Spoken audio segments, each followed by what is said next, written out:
Bienvenue. Alors aujourd'hui, on se penche sur le 33e numéro de Success Mindset Goals de Romuald Tranchot. Oui, avec un thème assez inspirant. L'apprentissage continu. Exactement. Il le présente comme le carburant invisible d'une vie en expansion perpétuelle. J'aime bien l'image. Ça parle. L'idée forte, c'est que apprendre, ça dépasse largement les bancs de l'école, quoi. C'est un état d'esprit qui transforme un peu tout. C'est ça. Chaque expérience devient une leçon potentielle. Et du coup, la question que pose l'auteur, c'est pourquoi certains gardent cette flamme, cette curiosité, alors que d'autres semblent un peu s'arrêter en chemin. Et c'est justement l'objectif de notre discussion aujourd'hui. Essayer de comprendre pourquoi c'est si essentiel, cet apprentissage constant. Et même, il dit libérateur. Libérateur, oui. On va regarder un peu ce qui peut nous bloquer, et puis surtout, comment on peut vraiment intégrer ça dans notre quotidien, pour que ça devienne naturel. Alors, allons-y. Pourquoi c'est si fondamental? L'auteur, il est assez cash, hein. Arrêter d'apprendre, c'est arrêter de vivre pleinement. Carrément. Oui, c'est fort comme phrase. Mais ça montre bien que ce n'est pas juste accumuler des diplômes ou des connaissances comme ça. C'est plus une posture, une façon d'être. Tout à fait. C'est l'idée de voir la maîtrise, n'importe quelle compétence, non pas comme une destination finale, mais comme un voyage, un chemin qui ne s'arrête jamais vraiment. D'accord. Et la curiosité là-dedans, elle joue quel rôle? Elle est centrale.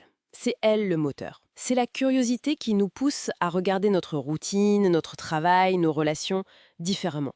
À y voir des opportunités là où on ne voyait peut-être que de l'habitude. Une ouverture constante en quelque sorte. Exactement. Et concrètement, quels sont les bénéfices? Parce que le texte parle d'un effet libérateur. Comment ça se traduit ça?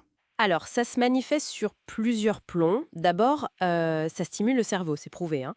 Apprendre crée de nouvelles connexions neuronales. Ça garde l'esprit agile, flexible. Ok, ça c'est le côté neuro, voilà. Ensuite, deuxième point clé, ça amplifie la créativité. Quand on explore des domaines variés, même ceux qui semblent loin de notre quotidien, ça ouvre des perspectives. Exactement. Ça élargit notre champ des possibles, ça nous donne de nouvelles idées, de nouvelles façons de connecter les choses. Mhm. Et puis, troisièmement, et c'est peut-être le plus profond, ça redonne du sens. Apprendre quelque chose de nouveau, même une toute petite chose chaque jour. Ça peut réenchanter un peu le quotidien. Oui, c'est ça. Ça peut casser la routine, nous rappeler que la vie est une exploration permanente, en fait. Le texte donne des exemples assez parlants là-dessus. Au travail, par exemple, au lieu de dire «Ah non, ça, je suis pas fait pour ça». Oui, L'idée, c'est de se dire «Ok, comment je pourrais découvrir les bases, juste pour voir». c'est un changement de réflexe, en fait. Ou dans les relations, chercher à comprendre le point de vue unique de l'autre, même s'il est différent du nôtre. Absolument. Voir la différence comme une richesse, pas comme une menace. Et face à un défi, une difficulté, se demander, tiens, qu'est-ce que cette situation m'invite à apprendre? Quelles compétences je pourrais développer ici? Voilà. Ces exemples montrent bien ce changement de posture mentale. C'est passer de subir à agir quelque part. Mais bon, c'est pas toujours si simple, j'imagine. Il doit y avoir des freins, des pièges. Ah oui, bien sûr. L'auteur en mentionne quelques-uns. Un piège très classique, c'est la surcharge d'informations. Vouloir tout apprendre tout de suite sur plein de sujets. Le syndrome de l'objet brillant, Un peu, oui. Et souvent, ça mène à l'épuisement, à la dispersion et on finit par tout laisser tomber. Le dosage est super important. je vois. Et il y a aussi la peur de l'échec, non? La peur de se tromper.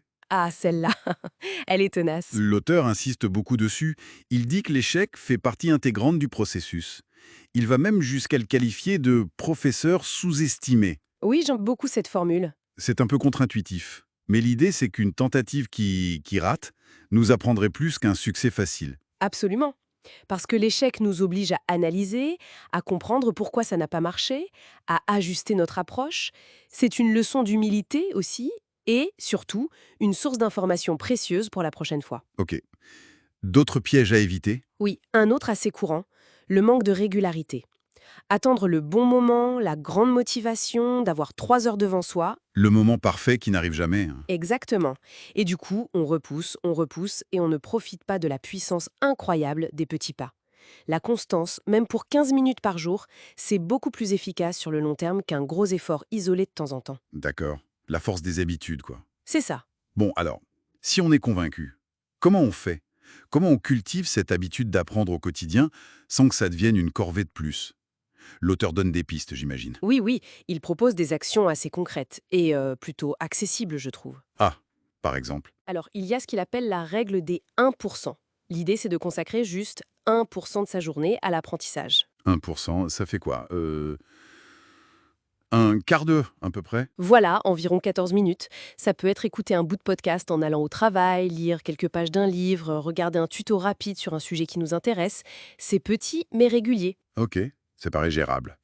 Quoi d'autre? Une autre approche intéressante, transformer les obstacles, les difficultés en sorte de laboratoire personnel.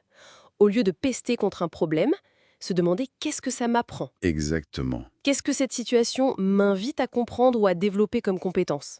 C'est un changement de regard assez puissant.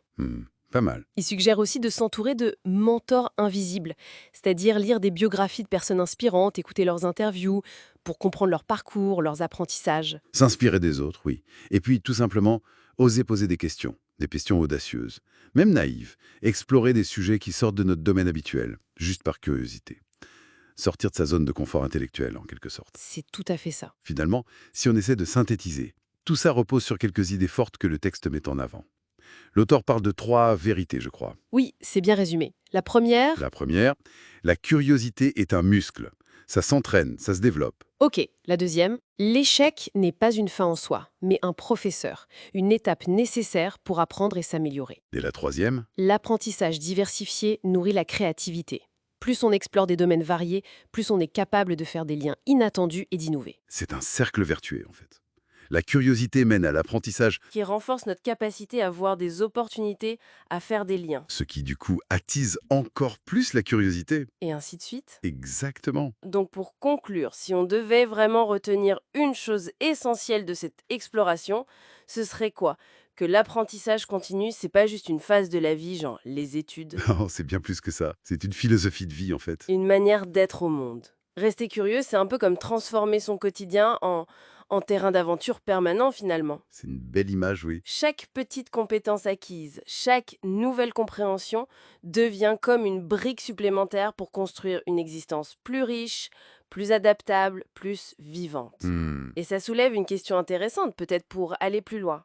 Si apprendre nous aide à transformer notre regard sur les obstacles, oui. quels défis, quels problèmes qui nous semblent aujourd'hui insurmontables, énormes, pourraient en réalité être une sorte d'invitation déguisée? Une invitation à développer une compétence, une force ou une perspective qu'on n'imaginait même pas posséder. Ah, excellente question pour continuer la réflexion. Ça laisse matière à penser. Tout à fait. Bon, eh bien, merci beaucoup pour cet échange passionnant et ces éclairages. C'était très riche. Merci à vous, c'était un plaisir d'explorer ce sujet. Et on se retrouve très bientôt pour une nouvelle exploration.